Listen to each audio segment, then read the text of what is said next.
Welcome to the Explainer. Okay, so today we're jumping right into one of the biggest debates happening in AI development at this very moment, and that is, should you be building with freeform agents or with structured workflows? Now, this is a question that's really splitting opinions, but as we're going to see, the answer might just be, well, why not both? Yeah, this whole conversation pretty much exploded after a couple of key papers dropped from some major AI labs. I mean, if you're a builder, you almost certainly saw the commotion on Twitter, right? It became this real flashpoint, with developers all over the place trying to figure out, okay, what's the best way to move forward here? So on one side of this, you've got Anthropic. They published this super detailed guide that was all about praising structured workflows, and it had these great diagrams, really clear stuff. But then, on the other side, OpenAI drops this research paper that, a lot of people saw as a direct shot against that whole idea. Some even called it an anti-workflow blast. It really muddied the waters and left a ton of developers kind of scratching their heads, wondering what was really going on. All right, so this debate prompted some, let's call them hot takes from our source speaker, and they really get to the heart of what it's like to be a builder in this space. So let's dive into those. Okay, hot take number one, it's basically a plea to the big model providers saying, don't be that guy. And we all know the type, right? The person who thinks they know the one and only right way to build something and lectures everyone about it. For a lot of developers, it felt a little too familiar, like a repeat of what happened in web development over the last decade, where just a few big companies got to dictate all the rules. And the second hot take? This one's aimed squarely at the tools themselves. The argument is, are some of these really complex frameworks actually a step backward?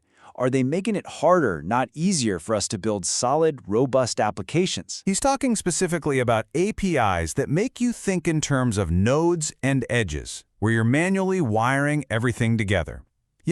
For a lot of developers, seeing code that looks like this, it gives them flashbacks. They're thinking about these older, powerful, but let's be honest, notoriously difficult frameworks from back in the day. And this brings up a really, really important question for anyone building software, especially if you're working on a team. I mean, do you and your entire team really need to go learn graph theory just to build a basic application? The argument here is a pretty firm no. That seems like overkill, right? Instead, the push is for a pattern that's more grokkable. And what that means is, it's just instantly understandable. You can look at it and get it. It's code that you can just read from top to bottom and see the exact flow of logic. Anyone on the team should be able to look at it and maintain it. And that kind of readability, it's not just a nice to have. It is absolutely essential. Okay, so now that we have the context for this pretty fiery debate, let's get down to business. Let's really define what we're talking about here. What exactly are agents? And what are workflows? And to make this super clear, our source gives us two just brilliant analogies. First, think of an agent like a turn-based game. Simple, right? You take a turn, then the AI takes a turn, back and forth. Now, for a workflow, think of the technology tree from a strategy game like Civilization. As you'll see, each of these gets its power from a totally different place. So, the agent, it's all about that back and forth interaction. It's my turn, then it's your turn. I do something, it responds. Maybe it decides to use a tool, maybe it looks something up in its memory, and it's that really simple loop that unlocks its power, leading to these amazing emergent properties that start to feel a lot like real intelligence. A workflow, on the other hand, is totally different.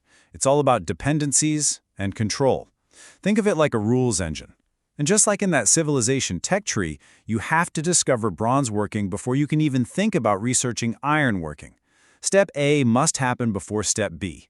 And this rigid structure gives you a whole different set of emergent properties, like branching logic, running things in parallel, and this is a big one, the ability to replay a process and see exactly what happens step by step. And that last point, being able to replay a process, it's absolutely critical.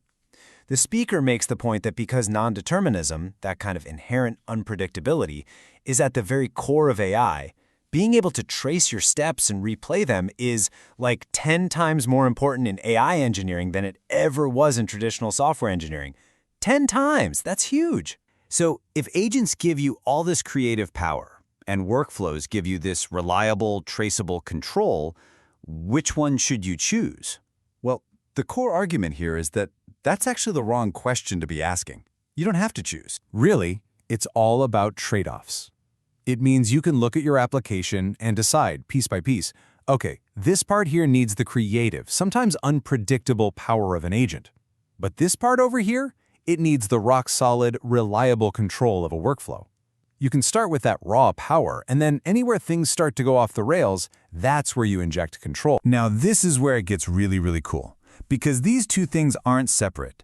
They're designed to be composed, to be mixed and matched. So you could have an agent act as one single, powerful step inside a bigger structured workflow. Or you could do the reverse. You could package up an entire workflow and give it to an agent as a tool that it can call on. You can even have agents call other agents. The real magic happens when you stop seeing them as opposites and start seeing them as powerful building blocks you can combine. Okay, let's make this super practical. So imagine you have an agent, and its job is to analyze a huge medical PDF and pull out, say, 12 different symptoms. Now, trying to do that with one giant single call to the model, it's going to be unreliable, it's going to fail sometimes. So what's the solution? You add structure. You create a workflow that makes 12 smaller, much more targeted calls, one for each specific symptom. That's how you engineer for reliability. And you can get even more creative and advanced with this. For example, we all know that agents can get confused or just fail if you give them too many tools to choose from at once. It's like analysis paralysis. So, here's a clever pattern. You can use a workflow to act as a sort of manager. It can dynamically hand the agent only the specific tools it needs for the task right in front of it. And by doing that, you can dramatically increase its chances of success. All right, all of this brings us to our final and maybe the most important takeaway. It's really a philosophy for how we, as builders, should approach our work in this incredibly fast-moving field. And this quote right here, it just nails the core message for every single builder out there.